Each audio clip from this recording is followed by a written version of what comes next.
ഇപ്പോൾ എന്തായാലും അപകടത്തിൽ നിന്ന് രക്ഷപ്പെട്ട തൊഴിലാളിയായ വിൻസെന്റ് എന്ന ആളുടെ ഒരു പ്രതികരണം കൂടി നമുക്ക് ലഭിച്ചിട്ടുണ്ട്. അതിലേക്ക് കൂടി പെട്ടെന്നുള്ള ചൂടുകൊണ്ടായിരിക്കണം ഈ ഞാൻ നിൽക്കുന്നിടത്ത തിരി കത്തിയിട്ടുള്ളത്.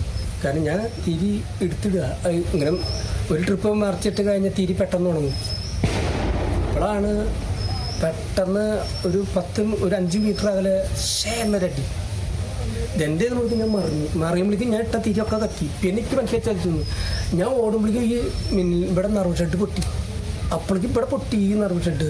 അങ്ങനെ 2 കണ്ടും മറിയുമ്പോഴേക്കും സ്റ്റോറും പൊട്ടി. പിന്നെ ഞാൻ നിന്നില്ല, ഞാൻ പറഞ്ഞില്ല. പിന്നെ ഞാൻ തിരിച്ച് പെണ്ണുങ്ങളുടെ അടുത്തേക്ക് വന്നേ.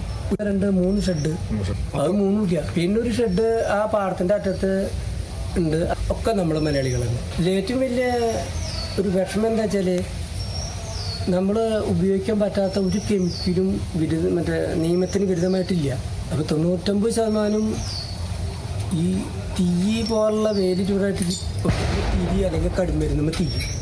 ഇനി നാളത്തെ കഴിഞ്ഞാൽ നാളെ വൈകുന്നേരം ആകുമ്പോൾ സാമ്പിളിൻ്റെ ലോഡ് ചെയ്യുക. എല്ലാ കാര്യവും ഒരു വെപ്പറകളല്ലാതെ വളരെ ഭംഗിയായിട്ട് ചെയ്ത് കഴിയും. പക്ഷെ അതെല്ലാം ഇപ്പോൾ വെടിക്കെട്ടിൽ പോയി എല്ലാം പോയി.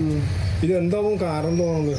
കാരണം 99% ഈ കളത്തിൽ തിരിയാണ് ഞാൻ നിൽക്കുന്നിടത്ത് കത്തിയത്. ഒന്നിങ്ങ് ചൂടിന് ലെൻസ് പോലെ ഇതുമ്പോൾ ചെന്ന് അടിച്ചിട്ടാവണം. കാരണം ഈ കടിമരുന്ന്, കാരണം ഇത് വെയിലത്ത് കിടന്ന് ഉണങ്ങണം.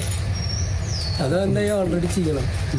അപ്പം ഞാൻ നിൽക്കുന്നിടത്ത് ഈ പെട്ടെന്നൊരു തീ പോലെ വന്ന് അടിച്ചതിൻ്റെ പേരാണ് ഞാൻ പറയുന്നത്. അത്ര മാത്രം. കാരണം എൻ്റെ ഈ കളത്തിൽ കിടക്കുന്നിടത്ത് തിരി മാത്രമല്ല, തിരി കത്തിരി. അതിപ്പോൾ എത്ര ചൂടായാലും ഏത് വേനൽക്കാലത്ത് തിരി വെയിലത്ത് കിടന്ന് ഉണങ്ങണം. പക്ഷെ ആദ്യം വന്നത് എൻ്റെ അടുത്ത്, ആ കളത്തിൽ എൻ്റെ അടുത്ത് തിരി കത്തിയത്.